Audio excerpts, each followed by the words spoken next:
இந்த முடக்கு தோஷம் ஜாதகத்துல நம்மளோட முன்னோர்களுடைய வம்சாவளியிலிருந்து வந்தது தானே. அப்ப தாத்தாவுடைய சொத்து பேரனுக்குன்னா தாத்தாவுடைய பாவமும் பேரனுக்கு தானே.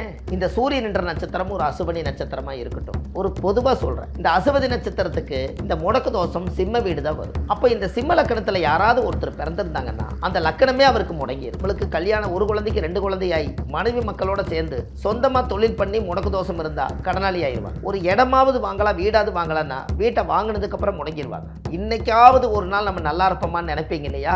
அந்த நல்லா இருக்கிறதுக்கு ஒரு ஆதிகால பரிகாரம்னு சொல்றேன்.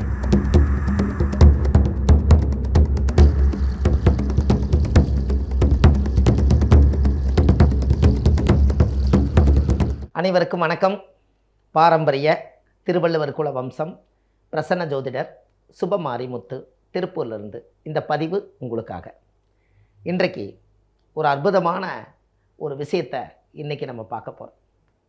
இந்த வாழ்க்கையில் முன்னேறவே முடியலைங்க, என்னோடய வாழ்க்கை எவ்வளவோ கஷ்டத்தில் போயிட்டுருக்குது, என்னோடய வாழ்க்கையில் நான் இது வரைக்கும் நான் பிறந்து தலையெடுத்து கஷ்டத்துலேயே தான் நான் வாழ்ந்துட்டுருக்கேன், என்னுடைய வாழ்க்கையில் நான் என்ன பண்ணுறதுனே தெரியாமல் நான் உழைச்சிட்டே இருக்கேன், முன்னுக்கே வர முடியல அப்படின்னு ஒவ்வொருத்தருடைய வாழ்க்கையிலையும் இந்த சோகம் இருக்கும். அப்படி இருக்கும் பட்சத்தில் இந்த ஜாதகத்தில் நம்ம தாயுடைய கருவறையில் இருந்து தொப்புள் கொடியை அறுக்கும்போதே ஒருத்தருடைய கர்மாவை கடவுள் வந்து விதைச்சிருவார். எப்பவுமே அப்பாவோட உயிர் கரு போய் அம்மா கர்ப்பத்தில் வச்சு தான் ஒரு குழந்தை பிறக்கும். அப்போ கரு உருவாகும் போதே கர்மா உருவாயிரும். இதை நம்ம எல்லாருமே தெரிஞ்சுக்கணும். பிறக்கும்போது உருவாகாது, விதைக்கும் போதே உருவாயிரும். அதுதான் கர்மா. அதுக்கு பேர் தான் முடக்கு தோஷம்னு சொல்லுவாங்க. இந்த முடக்கு தோஷங்கிறது ஒரு ஜாதகத்தில் நீங்கள் நல்லா தெரிஞ்சுக்கணும் அல்லவா? இந்த முடக்கு தோஷம்னா வாழ்க்கையில் எவ்வளவு சிரமத்தை கொடுக்குது, இந்த முடக்கு தோஷம் எங்கிருந்து வந்தது, நம்ம முன்னோர்கள் ஆதி காலத்தில் எவ்வளவு கஷ்டப்பட்டு இந்த முடக்கை கண்டுபிடிச்சாங்க, அந்த கண்டுபிடிச்ச மகான்களுக்கெல்லாம் ஒரு நன்றி சொல்லி உங்கள் கர்மாவை நம்ம கண்டிப்பாக தீக்கணும் பாருங்கள். ஏன்னா இந்த ஜென்ரேஷனில் 2025 இன்றைக்கி இந்த உலகம் பூரா முடக்கு தோஷத்தை எல்லாரும் தெரிஞ்சிட்டாங்க. ஆனால் இது ஆதி காலத்தில் முடக்கு தோஷங்கிறது ராஜாவுக்கே முடக்கு தோஷம் இருந்திருக்குது. அந்த முடக்கு தோஷை நிவர்த்தி பண்ணுறதுக்கு அந்த ஜோசியரை, ஒரு அரமண ஜோசியர் அங்கே இருந்திருக்கார். இருந்த அந்த முடக்கு தோஷத்தை சரி பண்ணினதுக்கு அப்புறம் தான் மறுபடியும் இழந்ததை மீட்டெடுத்திருக்கார். அப்போ இது எவ்வளோ பெரிய அற்புதமான விஷயம்னு பாரு. இது எல்லாமே மக்களுக்கு தெரியணும் அல்லவா? உங்கள் ஜாதகத்தில் அந்த முடக்கு தோஷத்தை பற்றி இன்றைக்கி நம்ம பார்க்க போகிறோம். உங்கள் ஜாதகத்தை எடுங்க. உங்கள் ஜாதகத்தை எடுத்து முதல் உங்கள் ஜாதகத்தில் பாதசாரம்னு ஒன்று இருக்கும். இந்த பாதசாரத்தை எடுத்து பார்த்தீங்கன்னா உங்கள் ஜாதகத்தில் விதிவிலக்கு என்ன சொல்லும்னா, சூரியனுடைய பாதசாரம் இருக்கும், சந்திரன் பாதசாரம் இருக்கும், செவ்வாயுடைய பாதசாரம் இருக்கும்.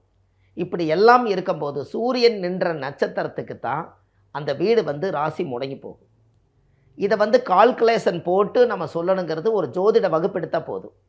இது பொதுவாக நீங்கள் தெரிஞ்சுக்கிற விஷயம் என்னென்னா, சூரியன் என்ற நட்சத்திரத்திலிருந்து தான் அந்த ராசி முடங்கி போகும். அந்த சூரியன் என்ற நட்சத்திரம் நம்மளுக்கு என்ன கர்ம வினையோ, அது எந்த நட்சத்திரமோ அந்த நட்சத்திரம் தான் அந்த வீட்டுக்கு முடக்கு தோஷமாக மாறும். ஒரு உதாரணம், இந்த சூரியன் என்ற நட்சத்திரம் ஒரு அசுபனி நட்சத்திரமாக இருக்கட்டும், ஒரு பொதுவாக சொல்கிறேன், இந்த அசுபதி நட்சத்திரத்துக்கு இந்த முடக்கு தோஷம் சிம்ம வீடு தான் வரும். அப்போ இந்த சிம்ம லக்கணத்தில் யாராவது ஒருத்தர் பிறந்திருந்தாங்கன்னா அந்த லக்கணமே அவருக்கு முடங்கிடும். இது நம்ம தெரிஞ்சுக்கணும் அல்லவா? அப்போது அசுபனி நட்சத்திரத்துக்கு சூரியன் என்ற நட்சத்திரத்திலேருந்து எண்ணி கடைசியில் சிம்ம ராசியில் முடங்கி போகும். அவர் கருவில் உருவாகி அந்த சிம்ம லக்கணத்தில் அவர் பிறக்கிறார். இந்த சிம்ம லக்கணத்தில் அவர் பிறந்ததுக்கப்புறம் கடைசியில் பார்த்தா லக்கணமே முடங்கியிருக்கும். ஜாதகத்தில் கிரக அடைவுகள்லாம் சிறப்பாக இருக்கும். நீங்கள் பாருங்கள், ஜாதகத்தில் கிரக அடைவு அவ்வளோ அற்புதமாக இருக்கும். எப்படி இருக்குன்னா, கிரகங்கள் கிரக சேர்க்கை இருக்கும், ராஜயோகம் இருக்கும், ஜாதகத்தில் தொழிலில் நல்ல பெரிய லெவலில் அனுபவம் இருக்கும், முன்னோர்களுடைய ஆசீர்வாதம் வாங்கின ஜாதகமாக இருக்கும். அனைத்தும் இருந்தும் லக்கணம் முடங்கியிருக்கும். இந்த லக்கணம் முடக்கு தோஷம் ஆயிடுச்சுன்னா அவங்க வாழ்க்கையில் எல்லா திறமையுமே முடங்கிருமே. முதல்ல அந்த ஜாதகர் என்ன தவிப்பார், இதை நம்ம தெரிஞ்சுக்கணும் அல்லவா? கொஞ்சம் நஞ்சமாக அவருக்கு உள்ளத்தில் அழுகிறது, வெளியே சிரிக்கிறது, தன்னோட வேதனை தனக்குள்ளேயே மூடி வச்சுட்டு இன்றைக்கி சரியாயிரும் நாளைக்கு சரியாயிருன்னு அவரவே வேஷம் போட்டு வாழ்ந்துக்கிட்டே காலத்தை கழிச்சிருவார். வெளி உலகத்துக்கு கௌரவத்துக்கு வாழ்ந்துட்டுருப்பார். இந்த லக்னம் முடங்கிருச்சுன்னா அவருடைய திறமை முடங்கிரும். திறமை முடங்கிட்டா வருமானம் வராது. வருமானம் வர்றதுக்கு முதல்ல இந்த உடம்பு ஒத்துழைக்காது. உழைக்க முடியாது, சிந்திக்க முடியாது, செயல்பட முடியாது. என்னமோ அன்றாடம் பொழுது போகும். ஆனால் அந்த முடக்கு தோஷம் அந்த பூர்வ ஜென்மத்தினுடைய அந்த கர்மவினை கரெக்டாக அவரை லாக் பண்ணிடும். அதை லாக் பண்ணிருச்சுன்னா அதிலிருந்து அவருடைய வாழ்க்கையே பிரச்சனையாக தான் இருக்கும். அந்த மூதாதிகள் எல்லாம் அந்த காலத்தில் அப்படி எல்லாம் சேகரித்து வச்சுருக்காங்க. பாவங்களை சேகரித்து வச்சுருக்காங்க. யாருக்குமே ஜாதகத்தில் லக்னம் முடக்கு தோஷம் இருந்தால் அதை நீங்கள் பெருசாக எடுத்துக்காதீங்க. அந்த ஜாதகத்தில் ஒரு விஷயத்தை நான் உங்களுக்கு சொல்லி கொடுத்துட்டு போகிறேன். இந்த முடக்கு தோஷம் ஜாதகத்தில் நம்மளோட முன்னோர்களுடைய வம்சாவளியிலேருந்து வந்தது தானே. அப்போ தாத்தாவுடைய சொத்து பேரனுக்குன்னா தாத்தாவுடைய பாவமும் பேரனுக்கு தானே. அப்போ ஆதி காலத்தில் அவங்க முன்னோர்கள் செய்த பாவத்தை எல்லாம் அவருக்கு ஒரு அப்பா பிறந்திருப்பார், அப்பாவுக்கு ஒரு மகன் பிறந்திருப்பார். இதுதான் பேரனாக மாறுது. அந்த பிளட் ரிலேட்டிவாக அந்த கர்மா தொடர்ந்து வந்து பிறக்கும் ஜாதகத்தில் லக்கணம் முடங்கிருச்சுன்னா, நான் பிறந்த குழந்தைக்கு முடக்கு தோசை வருதுன்னா இது எப்படி சாத்தியம்? அவங்களோட கர்மாவை இந்த குழந்தை சுமந்துகிட்டு இருக்குதுன்னு அர்த்தம். அப்போ இதெல்லாம் வாழ்க்கையில் தேட கிடைக்காத செல்வம் அல்லவா. நம்ம முன்னோர்கள் அந்த காலத்தில் இந்த முடக்கு தோஷத்தை அறியாமலே தெரியாமலே காலத்தை ஓட்டிட்டாங்க. நம்ம ஜாதகத்தில் ஏதோ நவகிரகங்கள் வாழ்ந்துட்டு இருக்குது. இந்த நவகிரகத்தால் நம்ம காலத்தில் என்னமோ தலையில் என்னமோ எழுதியிருக்குது, அதன்படி தான் நடக்குன்னு தனக்குள்ளேயே ஆறுதலை சொல்லிட்டு மாறுதல் இல்லாமையே வாழ்ந்துட்டாங்க. ஆனால் அந்த முடக்கு தோஷத்தை இன்னைக்கு கண்டுபிடிச்சா சூரியன் என்ற நட்சத்திரத்துக்கு தான் அந்த ராசி முடங்கி போகும். சூரியன்னா அப்பா, அப்பாவோட உயிர் கருவோய் அம்மா கர்ப்பத்தில் வச்சுத்தானே ஒரு குழந்தை பிறக்கும். அப்போ கரு உருவாகும் போதே கர்மா உருவாயிரும். இது பிறக்கும்போது உருவாகாது, விதைக்கும் போதே உருவாயிரும். அப்போது ஒரு ஆணும் பெண்ணும் வாழ்ந்துட்டுருக்குறாங்க, ஒரு தாம்பத்திய சந்தோஷத்தில் வாழ்கிறாங்க. மாதத்தில் எத்தனையோ நாள் சந்தோஷமாக வாழ்கிறாங்க, வருஷத்தில் எத்தனையோ நாள் சந்தோஷமாக வாழ்கிறாங்க. அவ்வளவு நாள் சந்தோஷமாக வாழ்ந்ததில் எல்லா நாளுமா தன்னுக்கு கரு உருவாகுது. என்னைக்காவது ஒரு நாள் கடவுள் நினச்ச அன்னைக்கு கரு உருவாகுது. மனிதன் நினச்ச அன்னைக்கு கரு உருவாகாது, கடவுள் நினச்சா கரு உருவாகும். அந்த கருவுக்கு உயிர் கொடுத்து அந்த கருவிலிருந்து அவருக்கு ஒரு பிறந்த தேதியை முடிவு பண்ணி லக்கணத்துக்கு முடிவு பண்ணி அவர் என்ன மாதத்தில் எந்த திதியில் எந்த யோகம் எந்த கரணத்தில் கிரக அடைவுகள் எல்லாம் எப்படி கோணத்தில் வச்சு லக்கணம் பிறப்பெடுத்து இவருக்கு ஆயுசை போடலான்னு ஆண்டவன் முடிவு பண்ணுன்னு தான் உங்கள் கையில் இருக்கிற ஜாதகம். அப்போது இந்த ஜாதகத்தில் முடக்கு தோஷங்கிறது நாம் உருவாக்கப்பட்டதல்ல. நம்மளுடைய தாய் தந்தைக்கு உரு கொடுத்தது கரு கொடுத்தது எல்லாம் கடவுள். அந்த கடவுள் ரூபத்தில் நம்மளுக்கு இயற்கையிலிருந்து நம்மளுக்கு கிடைச்ச அந்த முடக்கை இந்த கர்மாவை விதைச்சி வச்சுட்டு உலகம் பூரா நம்ம தேடுவோம். அந்த முடக்கு தோஷத்துக்கு பரிகாரம் கிடைக்காது. ஆனால் அதையெல்லாம் தாண்டியும் கூட அந்த முடக்கு தோஷம் உண்மையாலுமே அந்த ஜாதகக்காருக்கு என்னென்ன பிரச்சனைகள் இருக்கும்னு பாருங்கள். முதல்ல அவர் நல்லா படிச்சிருப்பார், சைன் ஆக முடியாது.